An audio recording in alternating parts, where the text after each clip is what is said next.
Alors, dans la vidéo précédente, on avait vu comment passer des props à un composant fonctionnel sans état, donc un stateless functional component.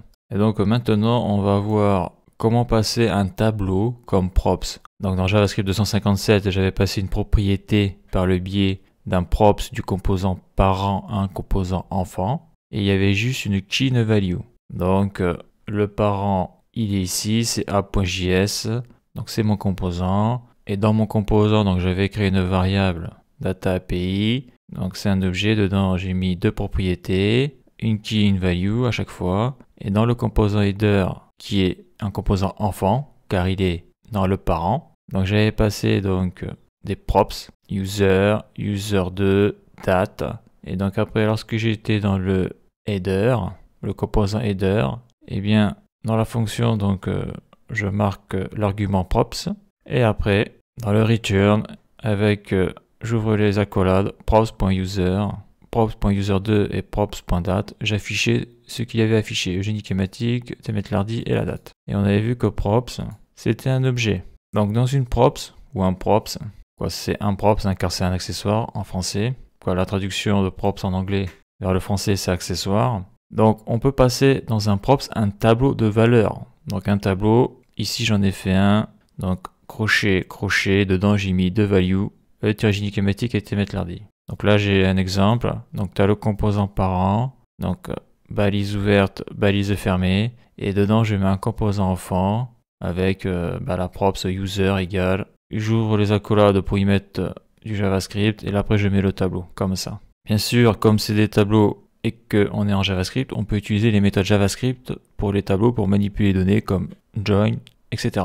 Donc je reviens ici, et là ce que je vais faire, eh bien c'est dans a.js qui est le composant parent. Ça je vais le changer, je vais marquer tableau. Donc je vais le marquer en français, mais en anglais c'est array. Ça je vais le supprimer. D'ailleurs je vais supprimer tout ça parce que c'est un objet JavaScript et je vais faire un tableau. Tableau, j'ouvre les doubles codes, je vais marquer e-génie climatique et espace, virgule, Temetlardi, CTRL S. Donc là il y a une erreur, pourquoi? Parce qu'il me dit que la data API n'est pas définie. Donc tout à fait, data API n'est pas définie. Donc ça je vais le supprimer, j'en ai plus besoin.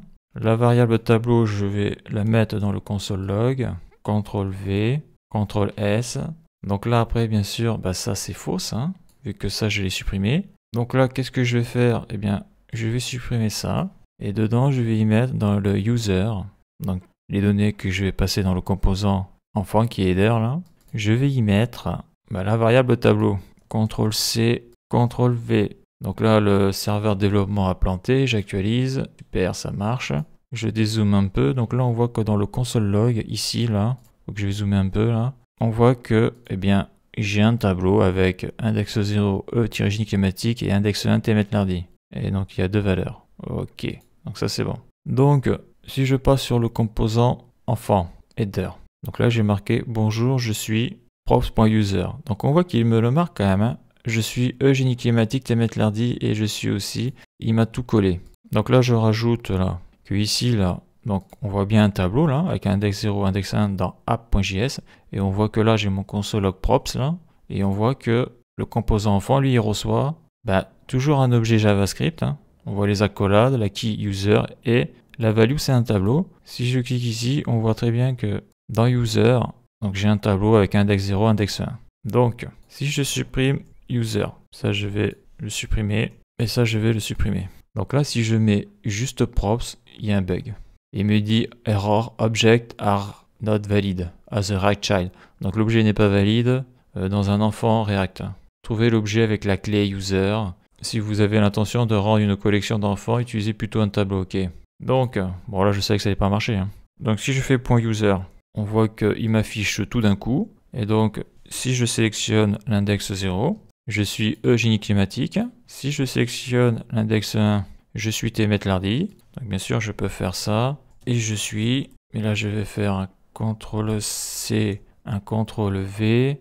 Je vais mettre 1. Donc je suis Eugénie Climatique et je suis Temetlardi. Donc on a le même résultat que ce que j'avais fait un peu dans la vidéo précédente, sauf que j'avais utilisé un objet au lieu d'utiliser un tableau. Donc ça c'est intéressant. Ce que je vais rajouter aussi, c'est par exemple utiliser la méthode join.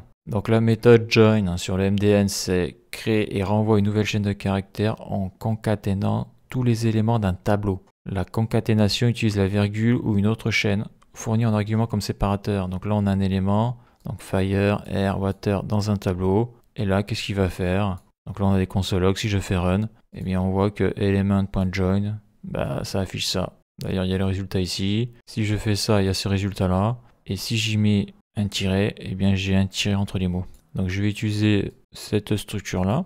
Donc aujourd'hui je le vire. Je vais écrire bonjour, je suis, ce que je vais utiliser pas comme j'ai fait ici là, props.user index 0, props.user index 1. Je vais faire, donc pour mettre du JavaScript, j'ouvre les accolades, je ferme l'accolade, dedans je vais mettre props. Donc ça c'est pour accéder à l'objet JavaScript avec les données qu'il y a dedans qui proviennent de apps.js qui est le parent .user. Donc jusque là tout va bien. Donc on voit ce que ça affiche ici là. Et après je vais utiliser la méthode join. Je crois que c'est comme ça que ça se prononce. Hein. Donc join qui veut dire rejoindre, rejoindre. Join. Join, ouais c'est ça. Et en français on dit join. Donc j'ouvre les parenthèses pour appeler la méthode hein, parce que c'est une méthode JavaScript. Là, je mets double quote ou simple quote, ça marche quand même. Je fais un espace pour qu'il soit pris en compte et je suis et je fais un autre espace. Et donc là, si je reviens ici, bonjour, je suis E-Gigammatic et je suis tmethlundi. Donc on voit que ça marche bien. J'actualise, voilà, il n'y a pas d'erreur. Ok. Si je fais un CTRL U accent, il n'y a pas d'erreur. Super. Donc dans cette vidéo, on a vu que on a passé des données donc, du composant parent au composant enfant. Le composant parent, il est ici. Et dans le header qui est le composant enfant, j'ai passé donc des données et j'y ai passé un tableau qui est ici. Et donc au niveau des props, pour les traiter, donc l'objet props qui est ici, là, dans le composant enfant, et bien voilà, props.user et après je vais chercher les index ou alors je joins toutes les valeurs du tableau. Voilà, donc la suite dans le prochain épisode.